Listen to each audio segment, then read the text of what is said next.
want to get to this SEC championship game, man, because obviously you're going to be on the call. In my opinion, Gary, this game boils down to whether or not Georgia can keep Jalen Milroe inside the pocket. I don't necessarily like – some people will look at the design quarterback run game. I don't necessarily think that's the threat from Alabama. They've been explosive through the air. But what really terrifies me if I were to look at this football game and what really moves the ball explosively for Alabama is when Jalen Milroe escapes the pocket. So my question to you, Gary, is have you seen anybody other than Texas A&M be able to corral this guy inside the pocket when he drops back to pass? You know, it's a great point, and I think you're right. And what's happened here is as Alabama has continued to grow as a football team, more and more teams are seeing on tape exactly what you're talking about. And in essence, it's slowing down the pass rush. Coaches are coaching, don't go past the quarterback, don't give him lanes to come up in through. And he does just enough good things outside of the pocket that a lot of times he has time in the pocket to throw those chunk plays down the field. But I think it's a little bit more than that. You know, Tommy Rees has figured out just a number of plays for Milroe to run. He does not feature him, especially running between the tackles. He does not do that at all.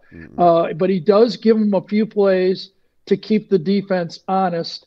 And I also think that this Alabama offensive line has gotten a lot better with the addition of Roberts at right guard. They become a lot more physical with Booker and Robertson inside. They, to me, look Georgia-like now in their offensive line. And you know, they've gotten better all year. The way they play comes right from their quarterback, but don't discount that they've gotten a little bit more physical in that offensive line now. It's kind of it rolls me into where I wanted to go next, which was, I mean, this whole offseason we heard Alabama and the noise out of Alabama be about returning to this, you know, bully ball style and fashion of football. And you are right. I believe Robertson is that 77? I'm a numbers 77, guy. 77. Yeah. Okay, you're right. He took over for hands. Delcott. Yeah, he took over for Delcott. And, you know, their left tackle, 74, Proctor, the freshman's gotten better. Yeah. He's passable now. You know, before he was a big liability. They always had to chip for him. But you got to give their team credit. They are a better team that played Texas in the third game. There's no doubt about that. Yeah, obviously game 2 of a freshman, Caden Proctor. And not only that, like if you studied Proctor when he was in high school, he was like 330 pounds, but now he's playing at like 360. So not only is he a freshman, he's a freshman who's added on weight. So of course he's going to struggle with a guy like Anthony Hill from Texas, who's an elite speed rusher, right? Like he's gonna have issues like that, which is one thing that I think Georgia has in favor for them this weekend. Guys like Jalen Walker, who can really, really get up the field. Guys like Damon Wilson, who are elite twitch edge rushers. I think there's something that guy's shown ability to struggle with, Gary. Brooks, we've been doing this a lot, and I've been, you try to do both teams, try to do justice for both teams. I don't get to follow them as extensively as you do, and that's why sometimes prior to a game I like to listen to your take on it. It kind of gets me involved in the game and the game plan and things. But I was back about 3 or 4 games ago, and I think I've got 15 guys on the defensive line, and somebody I'd never heard of comes in and makes a sack. And this is not in, mop-up time. This is during the game. Yeah. So that's what you're dealing with Georgia. I do think that it's also interesting that we have, I think, 3 high-quality corners in this game. Yes. They're one that everybody likes to pick on. It's not like he's a nobody, but the other 3, and I think that both teams have now with Dylan Bell, and I think I'm just trying to think. Law number 19. Yep. They're kind of mirroring each other. They're kind of the guys that I don't. Oh, did we lose him? Looks like he disconnected. All right, looks like we lost Gary there for a second. Oh, here he comes. He's back right now. But those 2 guys have really become weapons for their football team. Yeah, no, we mentioned it in the film study, actually, and it was in my film observations that we'll talk about in the local hour. You're right. I call these guys gadget players. They're really, really difficult to not only decide what they're going to do, how they're going to be used, but when we're talking about defenses, we're talking about personnel counts. Do you count them as running backs? Do you count them as wide receivers?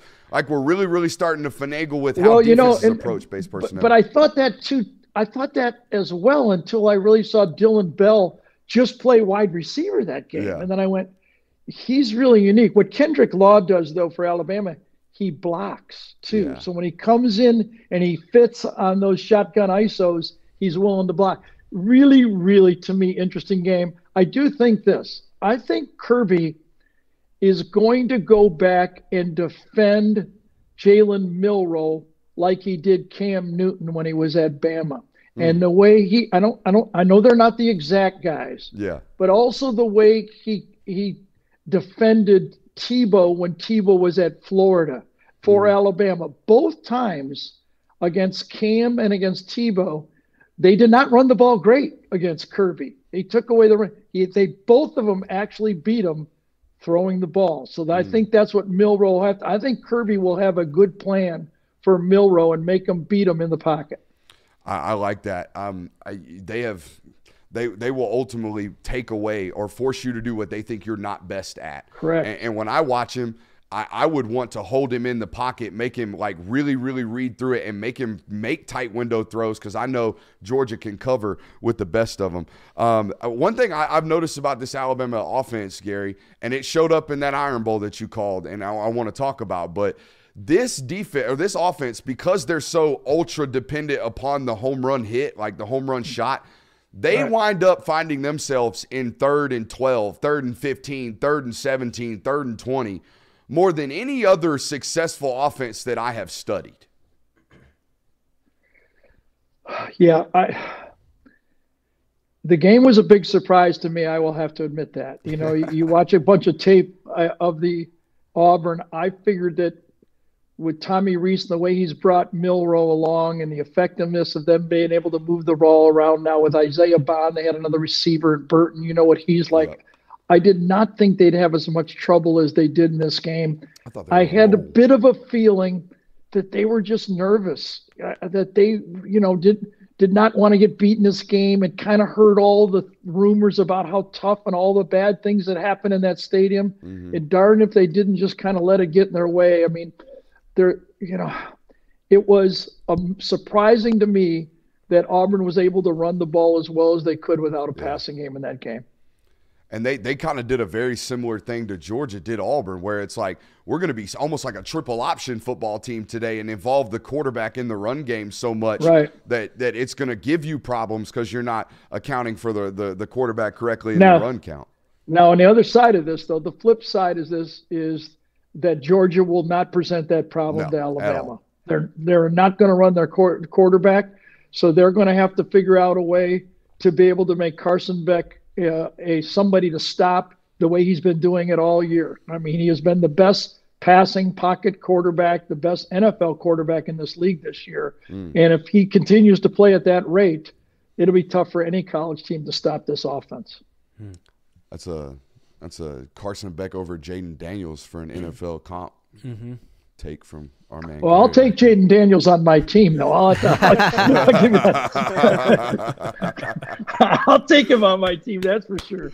That's good stuff right there. Hey, let's get back to that Iron Bowl because, like I said, Alabama has a tendency to find themselves in these 3rd and extremely longs. Okay, It was the 4th and 31, and we'll get to the call because the call was excellent. But, dude, in that game, they had like 4 of those moments. In the first drive of the football game, Auburn gives up a 3rd and 17. Right before the half, they give up a 70-yard explosive, just bust an assignment in the back end. Okay, on that last drive, there's a 3rd and 20 that they give up a 19.5-yard scramble to Jalen Milroe. How has Alabama, Gary, found a way to just continue to defy? Like, those are statistical anomalies. You're not supposed to convert those, man. I agree with you, and I think that's one of the reasons when Auburn called timeout after they saw the formation. I don't think there was any mystery of what Alabama was going to do. They were going to go 4 vertical and try to find somebody in the end zone to throw the ball to. I think what happened on the prior 3rd and 20 when they rushed 3 and he found a lane and scrambled. Now, I don't think they were worried about the scramble. I just felt they were holding that one guy back was when he flushed out of the pocket, they'd be able to chase him down where he'd have to throw it off balance. I really don't – it didn't look good. I will mention that. You know, in the game I mentioned, I go, they're only rushing two. Yeah. I mean, it did seem it's a bad look for Hugh Freeze, but I really don't think it was that consequential what happened in the end zone. I think it was a bust in the end zone. You have to stay behind your guy, make sure he can't shove you out of the way. There's always hand fighting on one of those plays, and it was a perfect throw. I really never seen anything like it, I have to admit. Yeah, I went back. It's tough for Auburn. One more last thing is, Alabama's had just about everything, national championships and everything. But the one thing Auburn did have was the kick six. Yeah. And now every time you mention the kick six, someone's going to say 4th and 31 right after it. I think I don't think how you can separate those two plays from now on. It was wild. I went back and watched it this morning and really closely watched it.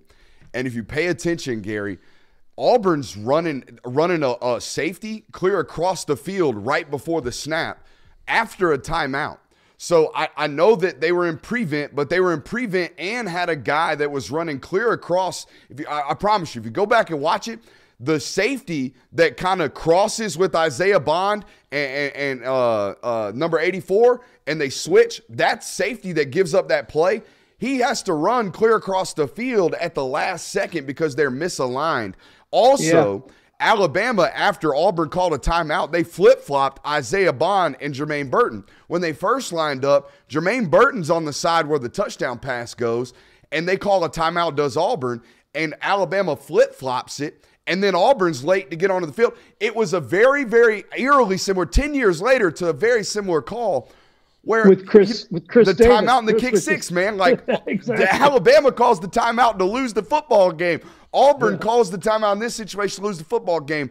That Iron Bowl, man. And then Chris Davis goes in when they call the timeout. It is eerily similar. Yeah, you're right.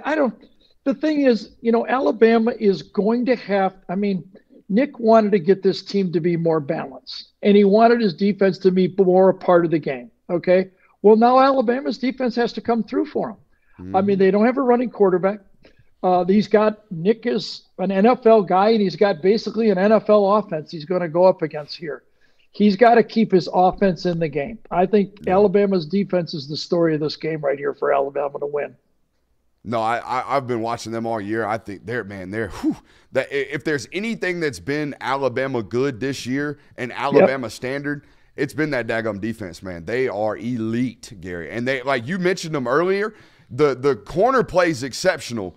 The fact that they have a fifth-year guy at the star position, in my opinion, and a fourth-year guy at the jack, or a third-year guy in Dallas Turner, third-year starter, their experience at that extended portion of the box really kind of situates them a whole lot better against a guy like Brock Bowers than probably anybody else in college football, just because of the amount of experience that they have at those positions, apart from the safety spot. The safety spot's brand new from them. Well, they better be. Caleb is a really good player. I will give that for him. He really is. But I think it was Brock, and I don't have it right in front of me. I think he caught, two years ago, caught 10 passes against this Alabama defense. Yeah, when they were down in the second half, they were just force-feeding Brock Bowers. So, and that's what you do with great players. Especially at the tight end position, you can do that because one time you have a strong safety, then you got a strong safety, then you got a linebacker, then you run them across, and you got a weak side linebacker. So there's a lot of ways to force the defense to cover them in different ways. Yeah, they do a great job of always making sure he's moving around. And he's going to be at the best version of himself possible thanks to that week off against Georgia Tech. You got anything? I got a question later. We can keep going. I got something I want to add, though. What's up, man? Just talking about Alabama's offense, too, I think one thing they have maintained as well is the explosivity of this offense as well. I found an interesting stat about Alabama, and specifically Jalen Milroe on third down. He has 16 less completions than Carson Beck on third down this year, but he has 15 more passing yards than him on third down. Holy smokes. So when that proves your point of they've been in third and long situations probably quite a bit this year. They've been living in them. But they convert quite a bit of them as well because Jalen Milroe on that offense have the ability to be explosive. And his legs on third down become a major factor. Yeah, I think one of the things that's going to be interesting is how aggressive will Georgia be on third down? Because do they want to flood? He ends up against most teams getting more time on third and long than the average guy because nobody really wants to aggressively rush him. Yeah, they want to mush rush him constantly. Kirby said this week that they have the longest time to pass in the sport. A lot of this is due to what you're talking about. It's so funny because the game plan for any type of scrambler is identical across the board. Everybody has it. You must rush him. You always play zone. You always keep eyes on him. All right. And eventually, if worse comes to worse, we want to put a spy on him. Everybody's got the same game plan. Everyone knows how to stop a scrambling quarterback. The problem is this guy is the most explosive athlete on the field with the ball in his hand, and he's the only guy out of anyone else on the field that knows exactly where he is running, which it's noticeable on tape when you watch this guy, Gary. He's the most explosive player on the field. Yeah, he does have, and I wish I would have added this earlier because I do have it in my notes. He does have a lot of the traits that Jalen Hurts had in his first year, and when they faced Georgia, when he got pulled at halftime in the national championship game, Kirby handled him as well, pretty good, forced to it in the game. So I think Kirby is going to feel comfortable that he has some ideas on how to defend it. I look forward to seeing what his strategy is. I kind of sometimes think, though, that as much as you want to do this, I wonder with that NFL side of me that I used to see playing against the Glanvilles of the world and now Wink Martindales. Sometimes I wonder if I wouldn't even say that to anybody and just say, go get that sucker. You know, quit worrying about your lanes. Let's go play rush offense. And I tell you, when he gets a spy on him, one thing, you got to be fast enough to stay with him. And the next, you got to be strong enough to tackle him. I mean, there's a double edge. That's why he reminds me a lot of Cam. Yeah. In that Cam had that burst that he could turn, but then if he was there, he was tough to tackle. You know, I don't. The one thing I noticed about studying him is that in their traditional passing game, you know, if he throws the ball 30 times tomorrow, 29 of them are going to be from the same exact drop. They don't roll this guy. And he's flat-footed, too, when he does it. He just kind of stands there, no motion, no wind-up, and then he just chucks it. It is interesting. So I'm with you, Gary, in the sense that I know where he's going to be. Every single time I know where he's going to be. So I think there is some opportunities for Georgia to tee off on this guy. And I think a lot of their early season woes in terms of giving up sacks was because he was being indecisive. He was not deciding immediately, right. All right, I got to pull it down and go now. So he's gotten better. I'd like to try to flip it up one more time, as I just think that the guy who's going to have the most strategic game calling plays is going to be Mike Bobo. Yeah. He's always known how to move the ball against Nick Saban in games before. I think he has an idea of how to set up his plays. I think he knows he's got a lot of weapons. And I think we could see a Mike Bobo masterpiece in this game. Hey, the one thing I was thinking about is that, everyone's kind of giving Georgia some shit this year about their schedule, and that's fine. But the advantage of this is the fact that they've been able to kind of matriculate their way through the schedule being relatively vanilla. They have not been in a fourth quarter football game outside of Auburn.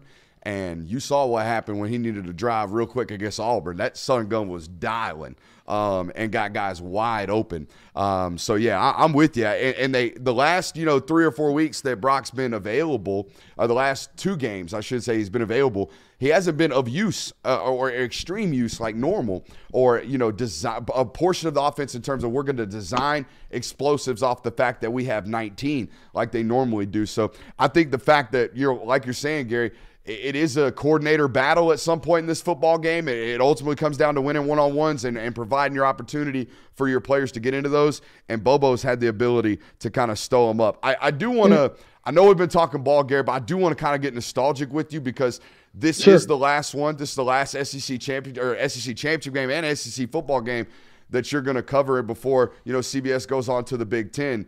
And I don't know. You've called a ton of them, all right? A quarter of a century or a quarter of 1,000 of these things. Right. What's your favorite moment? Do you have one? Do you have a favorite game? Do you have a favorite call? Do you have one where you like, dang, man, I love that one? Yeah. Brooks, I do. They blend together. I got to be honest. I remember Nick Saban after Florida beat him the first time. And he had he had stopped Tebow, got it to the fourth quarter. They had the game under control, and Tebow goes 8-8 and wins the game. And Nick, afterwards, said, "We had him right where we want him. He made the throws. He made the plays. He beat us." I go back to the game when the year before, 2nd and 26, when Jalen Hurts got benched in the national championship game, and Tua makes that throw, and then he comes back the next year and does the opposite and flips when Tua is hurt. And he just showed like staying with it and sticking to it is a great memory. I also have great thoughts about Stetson Bennett. Not only did he win a championship, I mean, it was like a 3-year march. He had that tough game. I guess it was Jacksonville against Florida. Florida 2020 was rough. And it looked like that might be the end of it. The Georgia fan base did never want to hear of Stetson Bennett again. They never wanted him to play again. Kirby put his arm around him. I think I said on the broadcast that Kirby knows he's going to need him one more time. And they ended up winning a national championship. And for him to go back-to-back as a walk-on, those are great. I always think kind of players, more than just games. I like to watch people overcome things. And we've had our fair share of all that stuff happen one way, inside out. And we've also been part of, the history of watching people transfer, the Joe Burrow story of him coming from Ohio State here. We've seen just about everything. And the fact that I got to do it with Vern and now Brad Nessler, 2 Hall of Famers in this conference, it's been a great ride. I did my first game in 1990. My first game was Ty Detmer against the Miami Hurricanes when he beat them in an opening game and won the Heisman, first game of the year. And now we're going to finish off this with a SEC championship game between Alabama and Georgia. There's some guys that make more money than me. Some guys do NFL, but nobody's had a better seat than me. We've really had a great run here. Hey, you've had a great seat and a great run, but I will tell you this, Gary. You don't have the easiest job in the world. I don't think a lot of people give you enough credit. And because they've never been in that seat, they don't really know.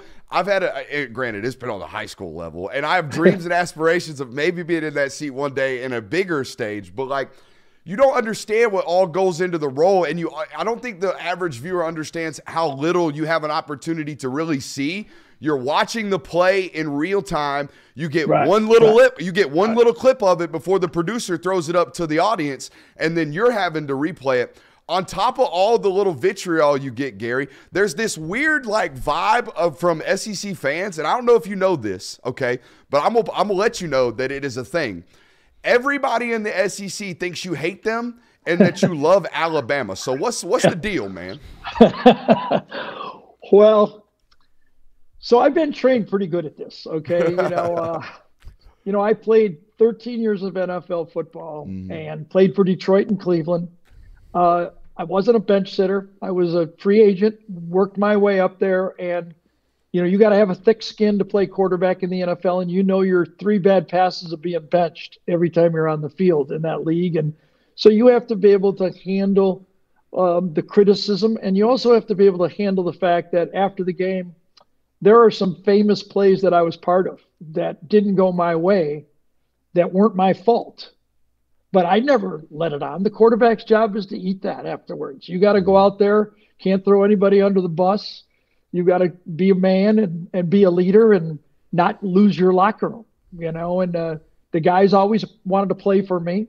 And I think the people that I work with at CBS, I keep getting another contract every year. So they must. I'm in a unique spot. Being the same broadcaster every week for 18 years. People are ready for something new. I think it's not like I go around and do 20 different games. I do 5 Alabama games, 5 Georgia games when they're winning, 5 Florida games when they're winning, 5 LSU games when they're winning. So I get it. It doesn't bother me. There's only one part of it that bothers me. We have a crew that has treated the SEC with great respect. Mm-hmm. We have produced magnificent television. We've been Emmy Award winning. I've been nominated 6 times. We do good work. Yes, you do. Whether it was all accolades about Gary Danielson are all vitriol.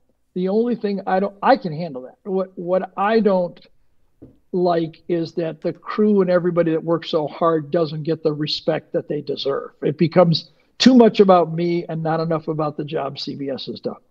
I will tell you this right now. Whoever doesn't have a tremendous amount of respect and appreciation for the CBS broadcast, they'll feel it next Saturday or next year on Saturday afternoon at 3:30 when we don't get to hear that sound. We don't get to hear that CBS intro music. Gary, when you first heard that sucker, did you get some goosies? Because I get goosies every Saturday when I listen to that thing. Yeah, you get fired up for that. That's for sure. You know, I mean, it is. I don't know if you knew that, but that music, I think, was first used in a Super Bowl for CBS, and then it became the theme song for their college football before they even got the package for SEC football. But in my mind, and, you know, I'm going to be headed to the Big Ten football next year. You know, I signed for next year. We're going to be using that music, and I'll have to concentrate real hard on those opens. You're right. I'll have to concentrate on, you know, Washington versus Wisconsin. You know, I think it was actually 1993. I think so. That's what 30 years ago this week. Yeah. Nestler and I did Wisconsin and Michigan State in Tokyo. The winner of that game played in the Rose Bowl. So we've done just about everything together, so I think we can handle this game, this last one. Why the hell was it in Tokyo? Neither one of them thought they were going to go to a bowl, and it ended up Barry Alvarez got his team rolling, and so what they thought was going to be their opportunity to take their team and celebrate was on the road. That's when Wisconsin wasn't drawing flies to their game. They thought we might as well give up this game and go play in Tokyo to reward our kids, and it ended up being the matchup for the Rose Bowl. Bro, it's crazy. Someone watching this show 10 years from now is going to win a sports trivia game off of Tokyo right there. Off of Tokyo, you got it. Hey, Gary, I can't thank you enough for coming onto this network and doing this, man. I know you don't do a lot of these for real. No, I don't. Hey, let me just say, you know, I like to watch people who intelligently respect the game of football. I don't have to agree with everything. I don't expect people to agree with me. My wife's sitting right over there. She hardly agrees with me at all, you know, so I get all this stuff, but you guys respect the game.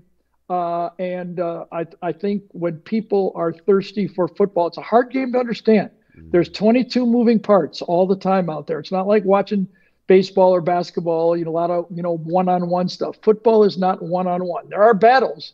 There's individual battles, but, you know, so many times, you know, the guy on the backside who just took the wrong step in the wrong direction ended up being the story of the game. So thank you for respecting the game. Say hi to your guys around you, and hopefully we'll have a great game this Saturday. Hey, I hope to see you this Saturday, Gary. I thank you very much, man. Gary Danielson, the legend, the last time this weekend on CBS calling SEC football. Hey, Gary Danielson, give him 3. You got it. Whew, man. That's some pretty cool stuff right there, huh, boys? That was crazy. That was freaking awesome. I don't even know. Everybody just smiles all around, dog.